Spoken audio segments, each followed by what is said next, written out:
Let me introduce you to the folks on this panel. So on the far end there is Dan Cogan and Jenny Raskin, who run the show at Impact Partners.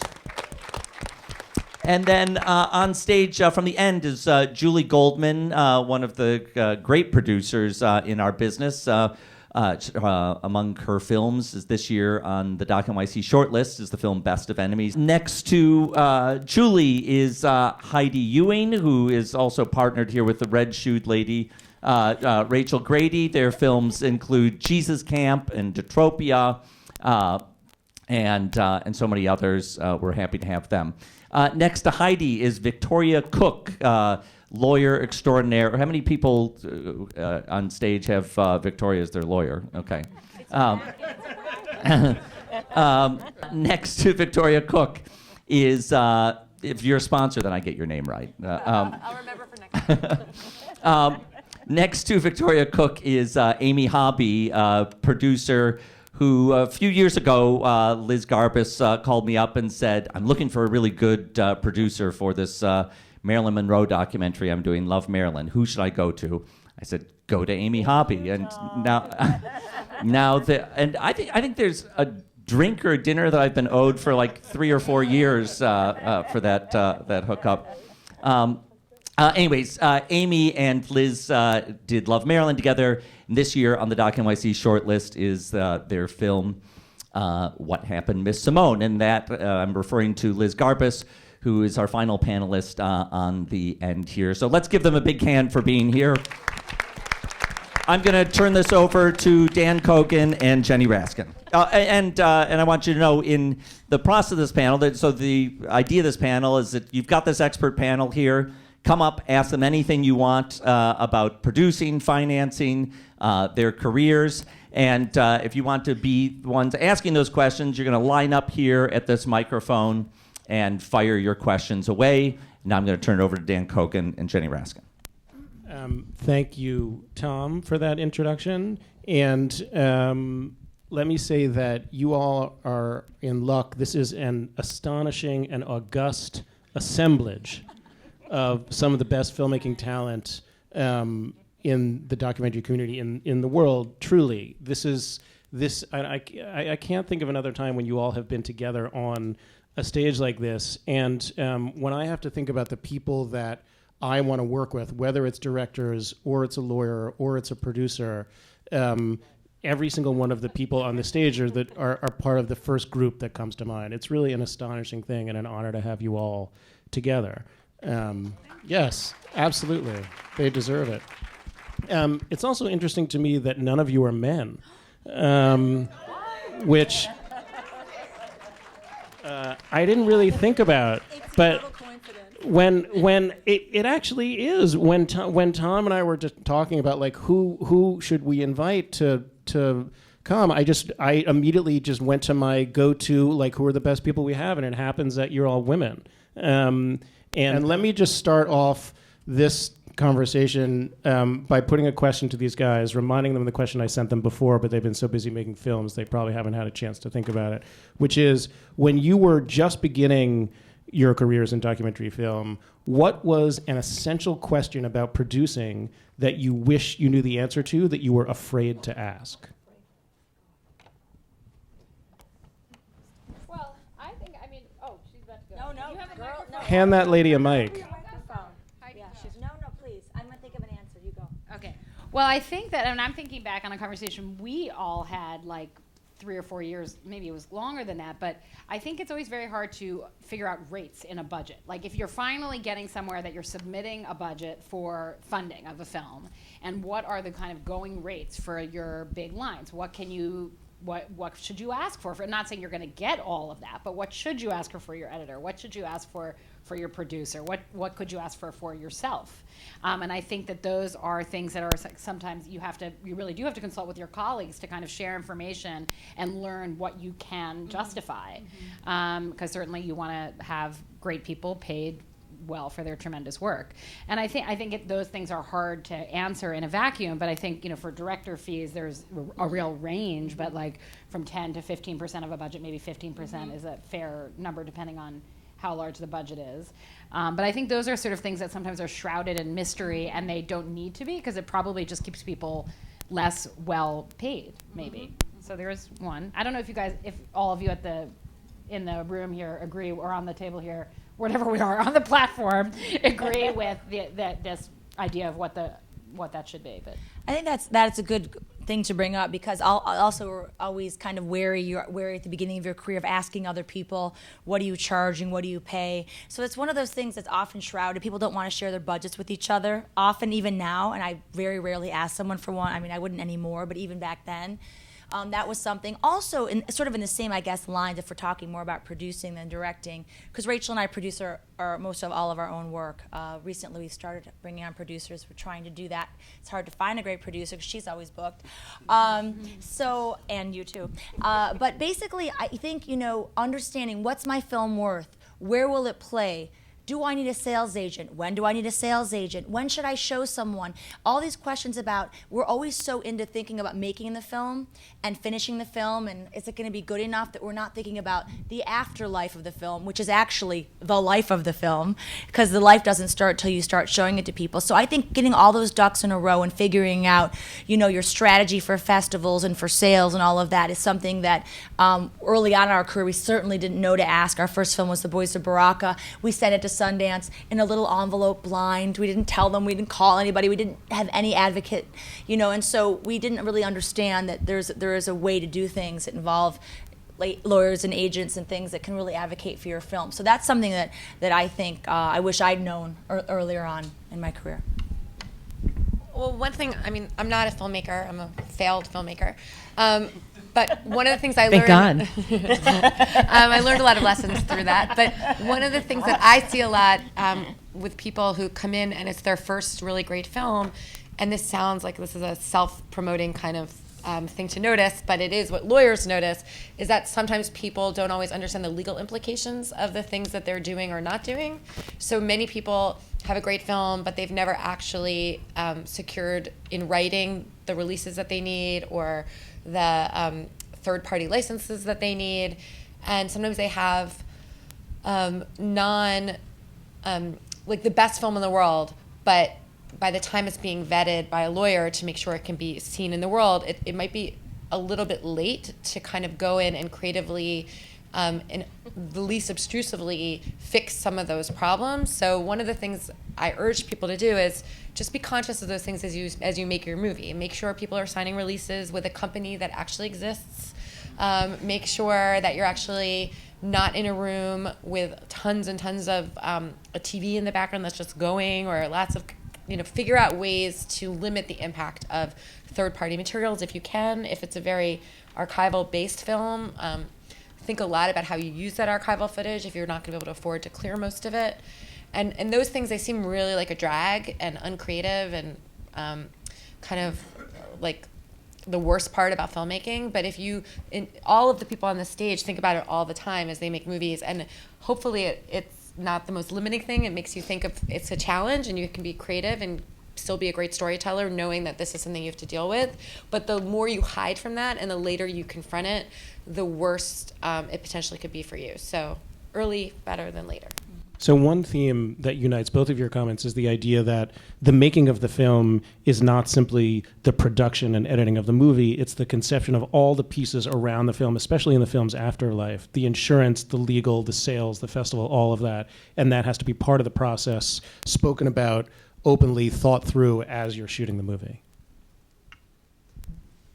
I misunderstood the question you sent us. Me too. You did? I thought it So- was from my point of view, but Yes. I was scared of. Yes. Well, no. That's I'll tell good too. I thought the question was something that I knew now that I wish I'd known then. That's good too. And there was a lot of them. So one that I learned the hard way, and actually learned the hard way a few times, was the whole concept of a reluctant character, which is this ability to just let, the dream person that has the exact right story and everyone will love or care about it, whatever, that doesn't actually want to do it, you have to just cut your losses.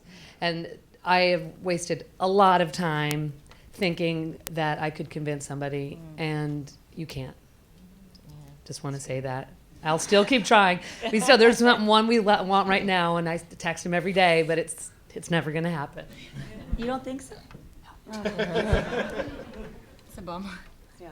So my interpretation of the question was, what was I afraid to ask?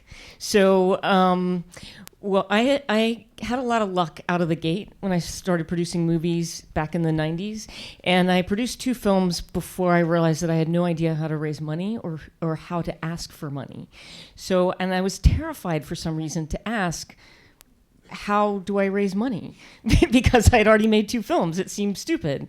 So I had a one-night stand with an executive.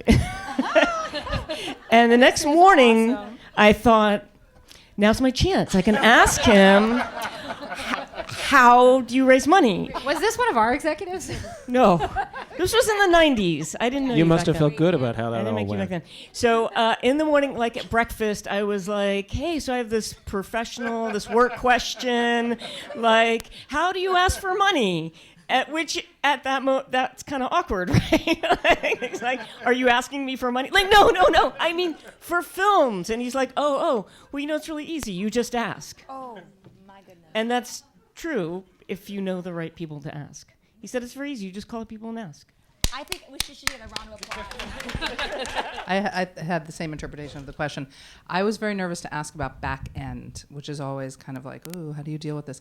And really to ask the filmmaking partners, how are we going to split this money? So what does that mean for those who don't know? What does back end mean? When everybody's been repaid and there's actually net profits that are coming in for the film.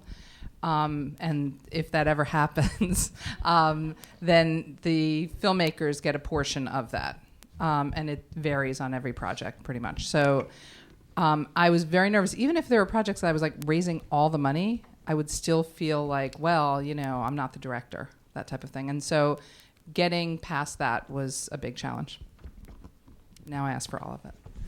I have one more thing. Oh, go. And if anyone wants to ask a question, you can come up to the mic so that we can all hear you. And if you don't ask questions, it's going to be really quiet in this room. I have one more thing in terms of the things we wish we'd known, a question, which is a more fun one. That it sounds obvious, but you can't believe how many directors and producers as well who are working with them forget this. You have to have more than one idea ready to go at a time. You have to be already thinking of your next film when you're in post-production on the one you're in. You should have multiple ideas. If you want a career in the business, you're a producer out there that wants to work with the same director multiple times, help her or him develop ideas and not get so stuck on one thing that they make one film in their career. There's a huge amount of documentary filmmakers. The majority of documentary filmmakers make one film in their career or 2. And that's, I think, because it takes a long time and a lot of energy, and it's exhausting, but you have to have other ideas floating. You have to be sort of nimble. And that's something we didn't know at the beginning of our career, and we learned it really fast. And whenever we don't have something lined up, there's a gap in the career that I'm uncomfortable with.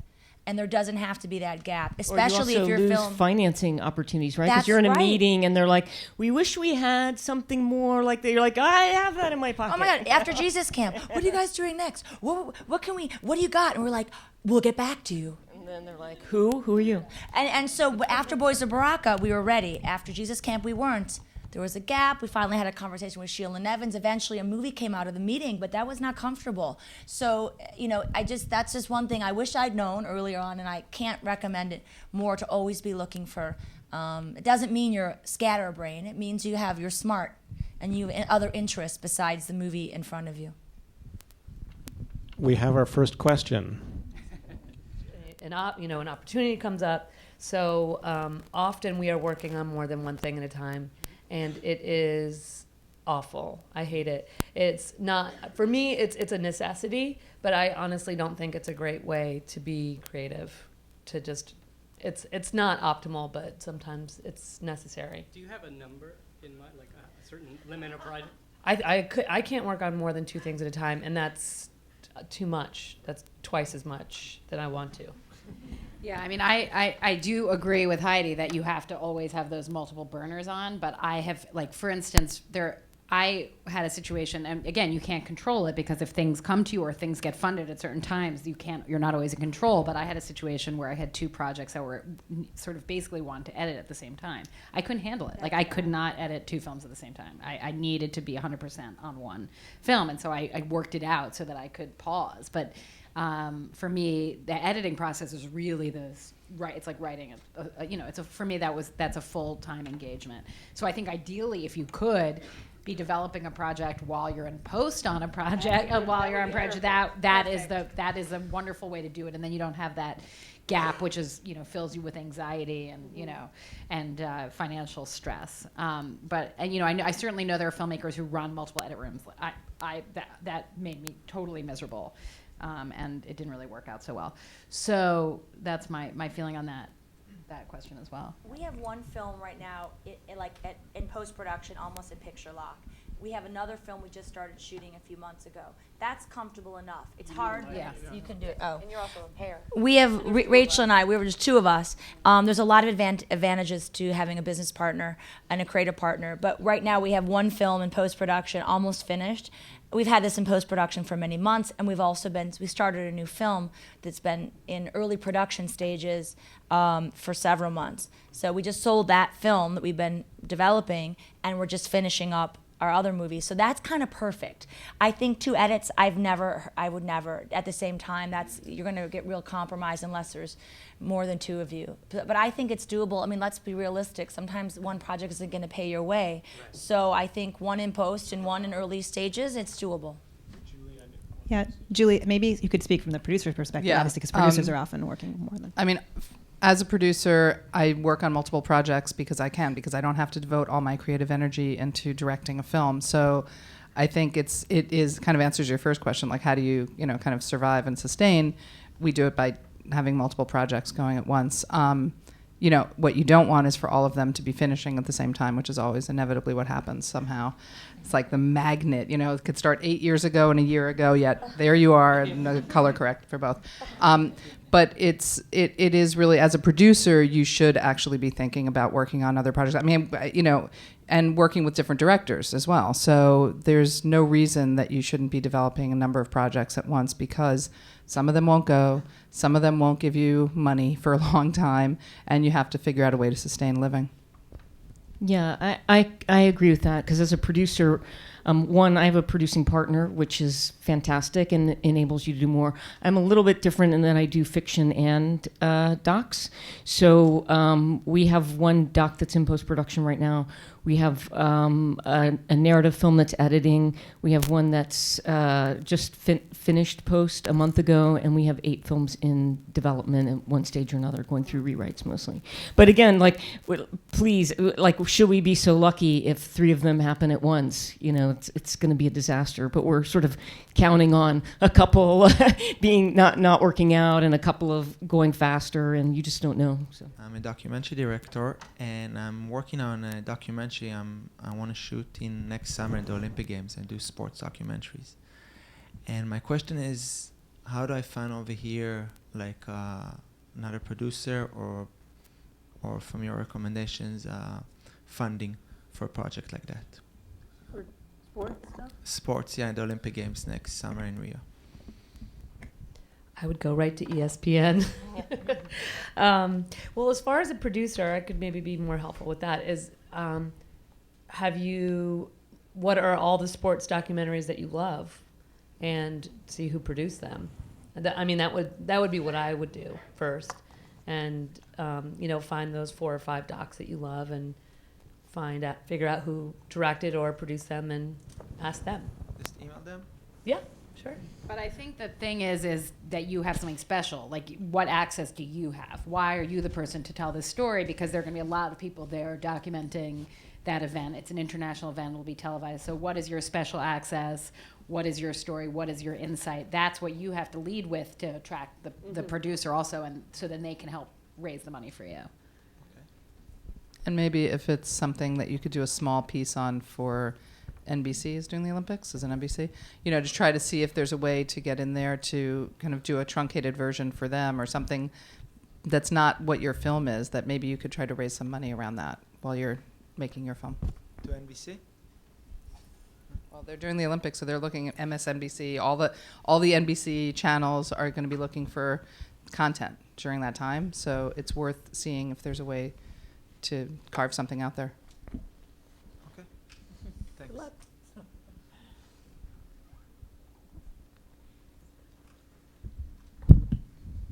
Hi, I'm also a writer-director, but I've had to become a producer out of necessity. And there is a specific project that I'm working on right now, and my questions are specific to that, but I think they could be helpful or relevant for other people. So this film is about these 3 young Syrian revolutionaries, and I shot it on the Syrian border in Turkey. They were extremely, we became intimate and friends, and they were very open and they were very willing participants because they want their stories to get out. However, they are, all 3 of them wanted by Assad and or ISIS. One of them, or 2 of them still has family in Syria in the Assad areas, Assad regime-controlled areas. So I told them many times during the shooting that, do you guys realize the implications of this? If this film comes out and gets attention, it could put you in danger. And they always say we're already known because, they are known. One of them is a former Free Syrian Army fighter. He was a leader. But they're very young, and they show me YouTube videos of themselves with Kalashnikovs or reading statements, and they're like, see, we're already known. Yet I'm not sure that I understand really the implications. I don't know. So this is an ethical situation, and I shot the film. I love it. I want it to get out there, but I can't help but worry about putting my characters or their families in danger, possibly.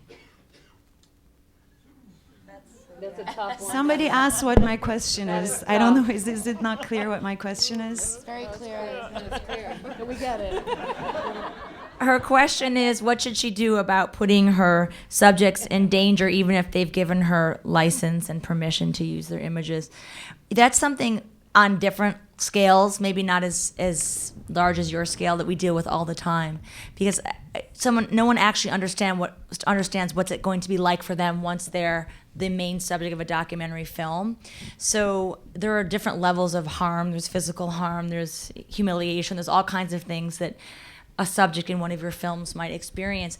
As the director, it is your call. They've given you permissions. I'm not even giving you any helpful. This is a really I don't know, you guys. It's like, have you shown them the film? Can you show them the film? Not yet. I've shown them a few scenes. Is it a possibility to sit with them, or are they so far you can't? Is there any way to show them the film and have them think one more time? No, I'm in touch with them. I could show them the film. Is that really the issue? Because even if they say go ahead, well, it's you personally aren't satisfied with their answer. Even if they say go, go, go, you in your gut feel like you're putting them in harm's way. Yeah, that's the problem. Potentially. ISIS just killed 2 activists the thing is, they could get killed regardless of this film. They cross the border illegally all the time and do all kinds of crazy things. Well, there's the obvious, which is masking their face, blurring them, animating them, of course, there's a million solutions, right? You have them at your fingertips should you choose to do that. You can still show your movie. It won't be the same. You could find a creative solution. But also, I don't know what's right or wrong, but they've chosen to risk their lives and their families' lives to be revolutionaries and to try to change things in Syria. And your film, if it actually, it's right now we're all aware of what's going on in Syria, but if this story is specifically helps people find empathy or outrage or whatever the thing is that we want to make movies for and are storytellers for, or at least you guys are storytellers for, and that can actually help change things, then they want that, right? They're putting their life on the line every day, and they've given you this permission so that you can then tell their story to the rest of the world. So there's something almost, I'm not saying you're being this, but there's a way of looking at this paternalistic to feel like, oh, I shouldn't do this because of that impact. I'm not sure what's right, because I don't think anyone, as Heidi said, understands what it's like pre-film and post-film if the film has that kind of life. But to the extent you can blur faces, or the extent that you can figure out a way to see if their families maybe can be moved before, like if there are things materially on the ground that you can do or they can do to lessen the immediate impact on their families, maybe that's worth trying. I mean, their faces can't be blurred because it's a very intimate account of. They're on YouTube. The whole point is to show them as very relatable, and they're very good looking. They're very good looking. You're saying that they're all over YouTube. That's what you said? Yes. Yeah. I mean, that's the world that's the concern. They're already exposed in that world, it sounds like. I mean, I think... Yeah, but it's a concern then to expose them to a new world. I mean, there's certainly... I mean, the question is would there be a possibility of relocating their families? So the risk is, I mean, I know that with the act of killing, there was some, there was always an evacuation plan for some of those families who... I didn't know that. Yeah, I mean, yeah. That's really tough. Yeah, I mean, I put the trailer on Facebook, and 200,000 people watched it in like a week, and most of them from the Middle East. And it was overwhelmingly positive because these people want to see themselves portrayed as human beings, as opposed to ISIS militants or whatever. Okay, I have one more question. Would you, I want it to get out as soon as possible because it's super relevant right now, but the editing, it can take, I just shot it this summer, so the editing process, as you know, can take a year or more for a documentary. What would you do? Release not the most perfect possible cut sooner versus wait for the perfect cut? Maybe cut a small piece and get it on the New York Times or the Guardian or something. There's breaking news outlets that are looking for artistic stories as well. Just so that I'm with you. You don't want to. Couldn't be more relevant. So, do you know about OpDocs? OpDocs would be OpDocs. OpDocs, yeah. Yeah, sure, yeah. So, and you're already editing, so maybe edit like a 5 or 6 minute scene that can live on its own and try and get some traction with it. I ultimately think you want to make the best film possible. Definitely. You don't want to live with regret, And I think the issue will still be relevant for some time, But you can do both. Yeah. There's no reason not to do both. I would add one more thing, which is it's possible to do all of these things together, which is to say, cut together a trailer that's 3 to 5 minutes long. That's great. Find a producer who makes the kind of films that you believe in and that you want to make, and that this film is that kind of film, and bring them in as an ally. Go sell the movie now. Sell it to HBO or sell it to PBS or sell it to CNN or et cetera, based on the relationship with that producer and a trailer. And then you'll have the money and time to make the movie. Try and do all things at the same time. But you never, ever want to release a movie before it's ready. It's always a mistake. I mean, people rush their films for Sundance, for example, all the time. And the problem with it is that you only have one chance to make that first impression. There are situations where films get remade post-Sundance, but they're very, very, very rare. They're 1 in a million. And basically, you only have that one shot, and you don't want to do anything until that film is the best it can possibly be, because no one will watch it twice. Hi, I'm Mitch Duplitsky. I know a lot of you by name, but we haven't met in person. And I've been both directing and producing films, and before that I was a marketing and distribution executive, so I feel like I have a lot of experience, and yet this producing thing still remains shrouded in mystery for me too, and that's why I came today.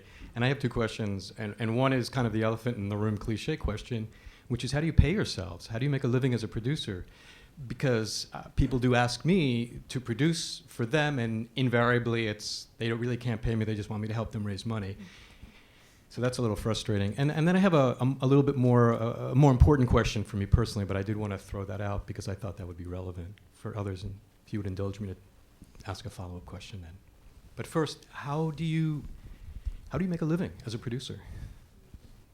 I think it goes back to what we talked about before about having multiple projects at once. And in those multiple projects, you want some projects that are fully funded from the start, that are going to be coming from a source that's funding that film, that the money's there, so that you're not racing to raise money and that you're not cannibalizing what you're doing in the fundraising process with more projects going to the same places. So if you can have something going at once all the time that is going to pay you, then it takes off a lot of pressure. Even if that's like a multi-year project, you get a little bit of something and that can help. But it's as a producer, it's doing more projects at once. It's like a quilt, you take one for hire, maybe it's not your favorite thing, or so you can do your favorite thing, and like you have one that has some development money coming in. It's really just patching it together. It's not easy. And I would just add, if you're raising money for the film, then that can sometimes be that if you're actually raising money for the film, a piece of that should go to you if you need it in order to continue working on the film. So you shouldn't end up in a situation where you've raised a bunch of money for the film and then end up... Right. Well, as a producer-director, I mean, that's the way it is. But it's really not enough. But moving right along. The more interesting question I have is actually I'm in a potentially fortunate position in that I'm doing a film now which has up to date, and it's been all shot, and now we're in early post-production, has been completely funded by a wealthy retired lawyer. And he's a great guy, and we have a close personal relationship, and he wants to do more films, on an ongoing basis around the kind of theme that we both like. And again, here I am, in that with a potentially wonderful opportunity and a lot of experience, and I actually don't know quite what to propose, because I look around and I see, a handful of production companies cranking out films. The only way I see it happening is when you have a wealthy individual or a trust fund person or a large chunk of money invested in a company, so that there's a couple of people who can be paid on staff regularly to then consistently work while you, the producer, are getting paid. So that sounds good to me, but I haven't talked about this with anybody else, and I just wondered if anything I'm saying now makes sense to you, or how you might handle this, knowing that we're not talking details here. But that might be a question for me, I guess. Well, that's a deal question. First of all, I think that lots of people have sustaining companies because they have multiple projects going at different times, right? What we were talking about earlier. So some of one budget pays for overhead and another one pays for other parts of overhead. I don't think there's that many people actually who have a benefactor investor. I think there are a lot of independently wealthy people though, a lot. But if you're going to do a deal with an independently wealthy person who is someone you want to be in business with again and again, my advice would be do a slightly fairer to him deal, at least the first time, where there's a real chance that person might see their money back, or at least feel like that deal was, you recognize that it was very generous of that person to put money in a project where they more likely than not will never see their money back. That's just the reality of most movies. Yeah, and that's not his motivation either. And as long as the budget can be fair and there's not an inappropriate line for you, but you're not gonna like bogart the whole budget for your fee, and you can justify it by explaining that it's a percentage that's completely fair and across the board, and that you're not going to see profits until he's already been made whole, and then you can, if that goes well, hopefully you can do more. Having someone invest in a company, I don't know if it's an investment in the legal sense of the term. I don't know. Well, they could also potentially give you maybe it's an overhead deal. Like they give you X amount of money a year and you're supposed to pitch a bunch of movies for that. And then they have the first opportunity to finance those movies. The only problems with that is that sometimes those people get bored. They might not want to keep doing it year after year. And you're now in a very structured relationship with someone where now if you go out and make these movies with other people, there's usually a repayment of allocated overhead. And now you're carrying a burden with you. Now that burden might be great because if without that, you wouldn't have had an ability to do what you need to do to make your movies and eat and pay your rent and all those things. But in my life experience, I think it's much easier to do it at least at the beginning with someone on an individual project basis, just to make sure that relationship is going to survive the experience. See, that's how we've been doing it, and we have a track record, and we know we can work together well. So I want to go beyond that because the raising money on an individual project basis is not sustainable. It's not something I want to do anymore. Right. There's no challenge. You want to know how we make our living? Yeah? No problem. Okay. Nope. I mean, it's not So- you no, specifically. I'm telling you, No, I'm in I'll this tell position you. where I want to be very concrete and be able to move There's a forward. lot of ways to make a living. Yeah, and I don't see any concrete way yet. So, you do work with HBO, you do work with ITVS, you raise some private money, you work with impact partners, you apply for Fork Films funding, you apply for a NISCA grant, Yep. you sell a film to Discovery, who's got a new film unit, you work with Molly Thompson at A&E. I mean, there's a million sources of funding. You work with Netflix. And those are budgets that can sustain Yes. a really decent producer But we and don't. director. None of Yes. us have these kind of over on. Yeah, it's right. always one I by don't, one. It's always yeah. one by one, and every single time you're hustling for that thing. Right. You're never gonna. I don't think you'll be in a situation where you can stop pitching and stop We raising money. started film by our film. company in 2001 and we never looked back. Right. We're fine. Because we're always thinking about the next project Right. because we're developing a client base because it just starts to become the habit. You pitch, you think ahead. It's sustainable. And It you is. pay your staff from We pay those our projects. staff. Yeah. We have a tiny Our staff. staff of We have one overhead and and then three we interns. hire a producer. Yeah. Our hire last up, you hire film, down. we hire her Yeah. by the week. It was a Yeah. weekly rate, a very nice weekly rate. We told her how many weeks she was going to get it. Everybody was happy. It was not a big deal. Yeah. She worked for 9 months on the movie, and then she's doing another movie now. Yeah. It wasn't a percentage of the budget. We paid her. Yeah.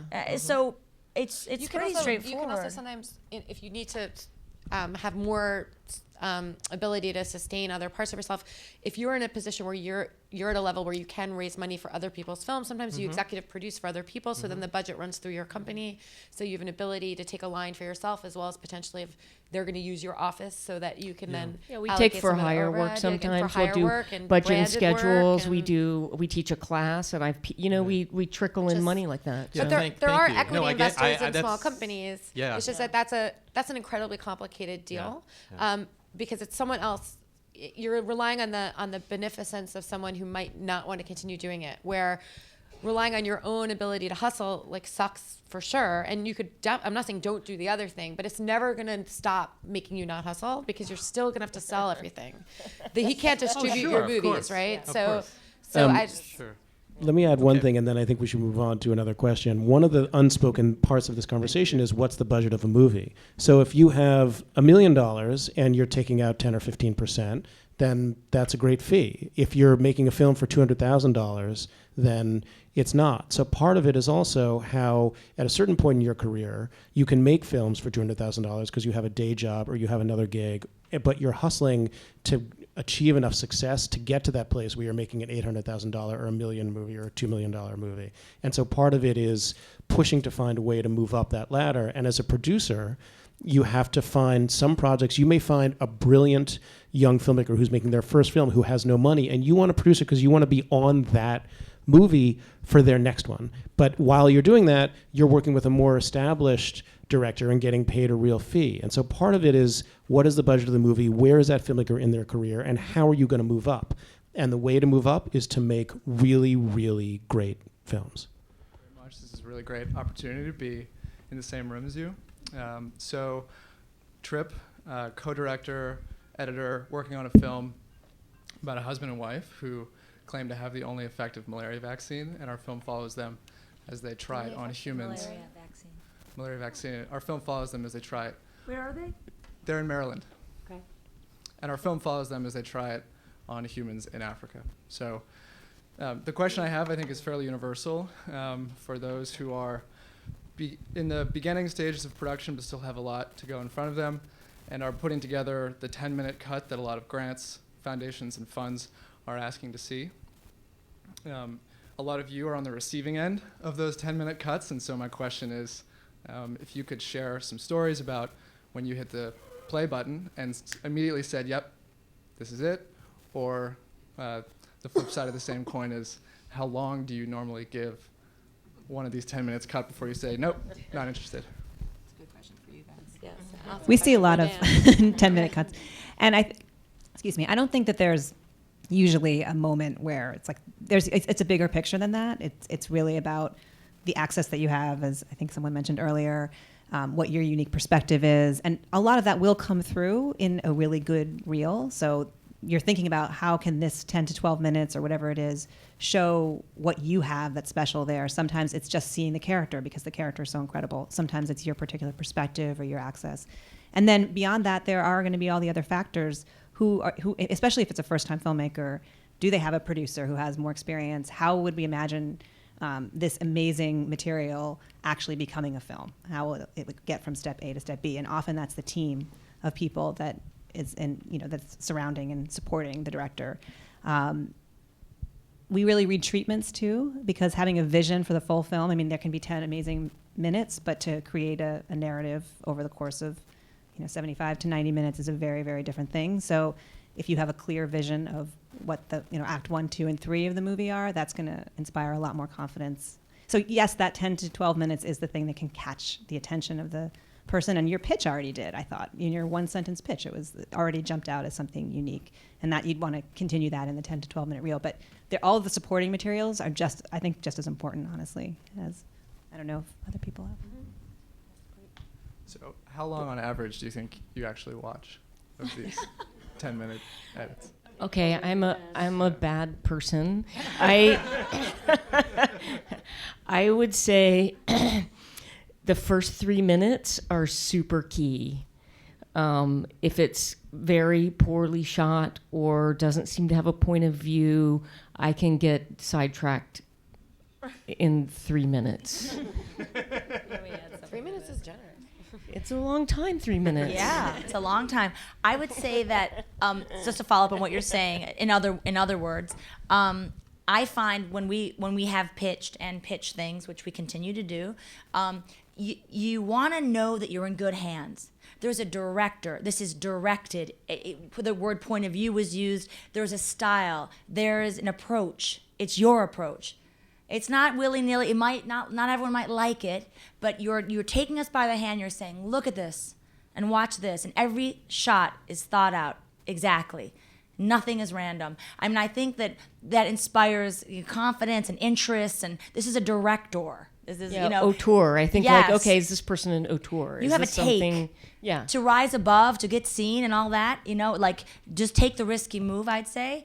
I think that pays off. Not willy-nilly just because, but, know why you're doing. Intent, I think is very important. And you'd be surprised how many things that even come across our desk, and we're directors, but people often ask us to, get involved in their work, whatever, that you can't believe that it was just that they were hoping that this would rise above. So I think that's be bold when you have a reel. And it doesn't have to be 10 minutes. It could be 7. Nobody's counting. They want to be entertained and interested. So the 10 minutes, don't give yourself that kind of limit. You might have an excellent 5.5. So give somebody 5.5. You might get a phone call back that you won't get at 10. But even if it specifically asks for 10. Yeah. Oh, well, if they ask for 10, then make it 10. Then you have to make it 10. Make the credits 3 minutes. No, I don't know. What can I say? Great, thanks. Put slow-mo, everything in slow-mo. But put your best foot forward is the takeaway. For people. Thank you so much for sharing your knowledge with us. I'm a first-time feature documentary director, and I'm sure so many people here, we work our tails off. In my case, 5 to 10 years on a story, putting everything you have into it, and lo and behold, audiences love it, festivals accept it, but when it gets to the point of the distribution, right, the most important thing that we're all working hard for, it oftentimes feels like, who do you know, like so many industries. And so what would you suggest for someone that has not had the privilege of working with you powerhouses yet? What would you consider the most important steps to working towards distribution? Festival exposure. I mean, if you said that you've been able to have your film exposed at festivals, then that is, I mean, all of us started with a film. And started with a film at a festival, and that was how we are able to nurture these ongoing relationships with funders, is because they notice the films at the festivals. I would say, from a distribution point of view, that's the way to make your mark. Does anyone else? Yeah, I mean, distributors track everyone. They track all the films that are at festivals. I think even if your first film doesn't get wide distribution, if you had a profile or won a small award or something like that at a festival, you were noticed, people notice. But also try to get somebody on board who's going to have an experienced eye that can help you, a sales agent, a executive producer who's experienced, a lawyer who works in this area who can kind of help guide you to the right distributors and the right deals and the right life for your film. Heidi and I didn't know anybody or anything for our first festival. So we just printed out photographs of people off Google Images and went and looked for them at parties. You could also do that. We literally had like Tom Quinn's face on a piece of paper, like in the purse. I was like, I think that's him. We did it like total stalkers. It worked though. Great. Well, thank you so much. Funders, philanthropists, nonprofits who want to give money precisely for that because the film is going to have impact.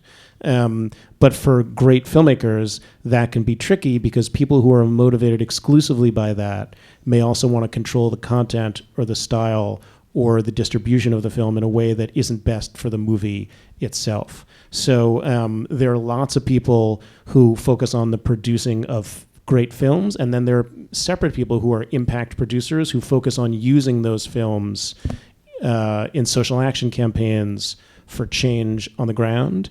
And there are funders just for that piece of it, not just for the making of the movie, but for the social action piece. And if that's the part that excites you the most, that is a very rapidly growing field in documentary, is the impact producer as distinct from the movie producer. And there are lots of funders looking for great impact producers, and that's a world in and of itself. Are you guys, so you don't use it for fundraising? It doesn't sound like they're on that. Okay, it's not relevant. I think people do use it to raise philanthropic money, very much so. Not necessarily a metric because the film's not made yet, but the potential. Not for making the film, right? Well, potentially, definitely. There are definitely, there's philanthropic money out there that, you know, without editorial control, is willing to give money to a film project if they're convinced that it will have impact. So I think definitely people use it. It's a little bit of a catch-22 because without distribution, it's hard to measure how it will have impact. Inconvenient Truth was a massively big box office theatrical movie, so it's a very different experience when it's on over 1,000 screens, probably more, which is very different than the average or typical documentary. It's who has to have a whole nother funding mechanism in order to make that impact. So it's complicated. I was I was advising on a film, and the director was spending a lot of time on the impact campaign and not in the room editing her film. And at one point, she asked me something, and I was just like, you know what? If the film's not very good, it's not going to have any impact. You know, then the rest of it goes to waste. So there's a lot of different sides to look at that. And you notice we always go to Inconvenient Truth. You and I talked about this at a panel earlier. I hate to repeat myself, but Inconvenient Truth could not get made today. Nobody would watch it. The vice president giving a PowerPoint, it was fantastic. No, I'm not even. It's an important movie. The audiences are so much more sophisticated now. They want to be entertained. They've been exposed to like Man on Wire, and it's a different game. So you got to be way more clever now to make your impact. Nobody would pay for Inconvenient Truth today. If it were Joe Biden doing a PowerPoint, forget it. Think about it. Better, yeah, he is. He would have been a better character. But so, in any case, I mean those teeth alone, you know. But so I think it was the hanging Chad. The hanging Chad, and anyway, so I think that I like the idea of hiring an impact producer when your movie's done, when the director and the producer have the movie that they're proud of, and you can get eyeballs on it. Then that's our perspective. I don't want to speak for anybody else, but I think it's very sticky wicket when you're getting into like the metric and how to. I think it usually fails. Thanks. If you pay to get an interview from somebody, you're kind of like taking away from the integrity of the film. But with talent and actors, that's kind of a given that you just pay talent. So have you kind of come across a situation where you have paid to get an interview, or? I deal with this a lot. I don't know if it's fair to us filmmakers to really kind of answer that question in a lot of ways. So I'll answer. And I think it's important that I think it goes both ways. There are funders in particular who will not allow you to do that because of in my opinion, sort of antiquated notion of what's ethical. I think if someone's giving you a very long period of their life or giving you their archival footage, which you would be paying a third party for if it was someone else, it doesn't necessarily mean you pay them for a performance, but sometimes you should be helping them I mean, this is a point of view, right? That you shouldn't necessarily expect them to give you so much of the stuff for free. Maybe they get to, if there's actual profits for something, really should you be the only person profiting off of someone else's life? Now, a whole lot of journalists and a whole lot of people will actually say quite the opposite. It's not like it's controversial, but I don't think it's what it once used to be, that it's so religiously sacrosanct, like you can never pay a subject. I think it depends what you're paying for, and I think that people have a right to, or it's okay for someone to think that they should get something if they're giving you all this archival footage from their life that you would be paying for, or entrance into their home for a really long period of time. You would normally pay a location fee for a lot of things like that. Now, it can get really complicated, and it's not necessarily something that you want revealed in a lot of ways because of this bias. And also, some funders literally will not let you do it. So, and that's completely understandable. But I kind of wish the community would think about it in a more open way about that discourse, because I think it's very easy to see it in a way in which people are being exploited if they're not actually going to ever see any profits from something that's profitable. Yeah. As much as likely that someone's going to be skewed to say something they're saying if they're being given some upside in the movie if it's successful. I'm torn about it. I don't think there's a right or wrong, but I definitely don't think it's obviously wrong that someone shouldn't get a stipend or something. But yeah, stipend. Guys, let me jump in for a second. We only have 5 minutes, so these two people have been waiting for a while. So I will want say to you should read. There's articles on Hoop Dreams and how they dealt with their subjects and participation, which are really interesting. So it's worth looking into. Well, thank you. Hi, thanks. I have a documentary. It's being submitted to all the festivals, and my question is, do you, for pulling the trigger on having to pay certain fees for rights, for archival rights, like I'm dealing with the BBC right now, and my question is, do you wait, of course, until you get into a festival to pay those as well as for E&O insurance? And was that a difficult process for you guys, or was that an easy thing? Do you wait until you get into have these big E&O festivals? before you show up at the festival if you can. Okay.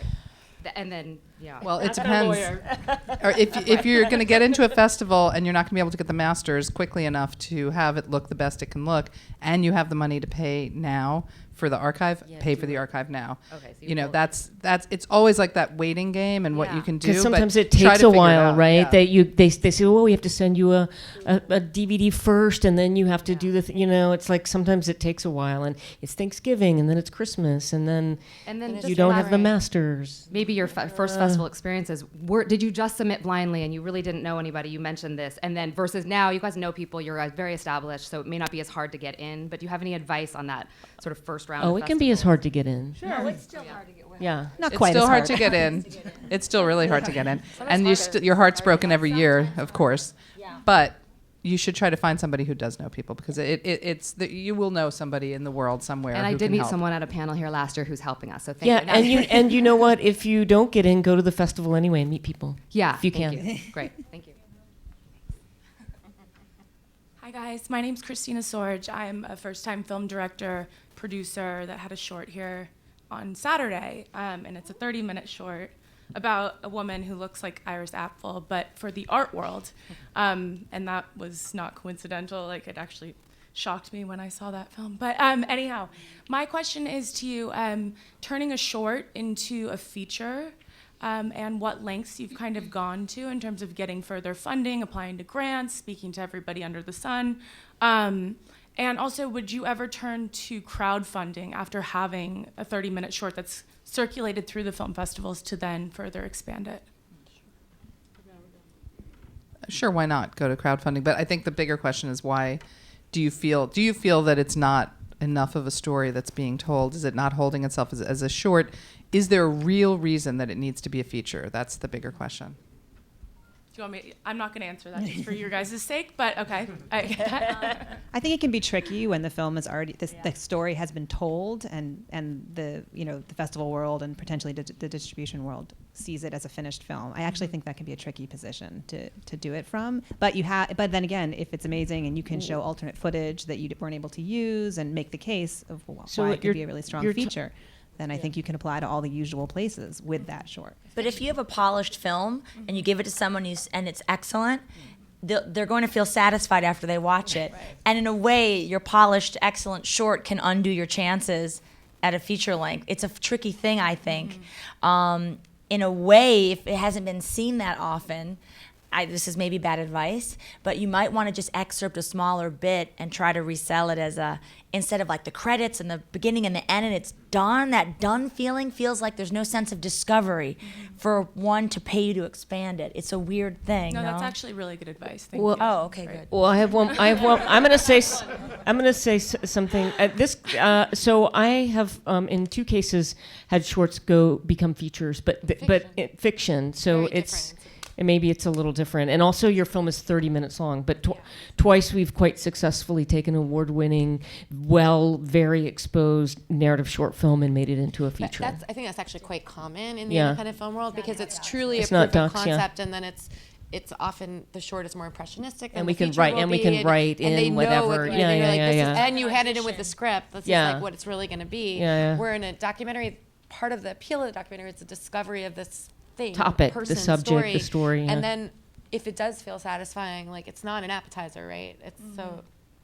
But also, you could add 20 minutes and have an international version for sales. Is there a feature in there? Make it a that narrative you know what I film? mean? If it's really if there's something there, then you could Talk do to me that. Have a later. 50-minute film. I think that our time is up, Great, but thank you you all so much for joining us on the panel. And congratulations to our fellows, and thanks to Doc NYC.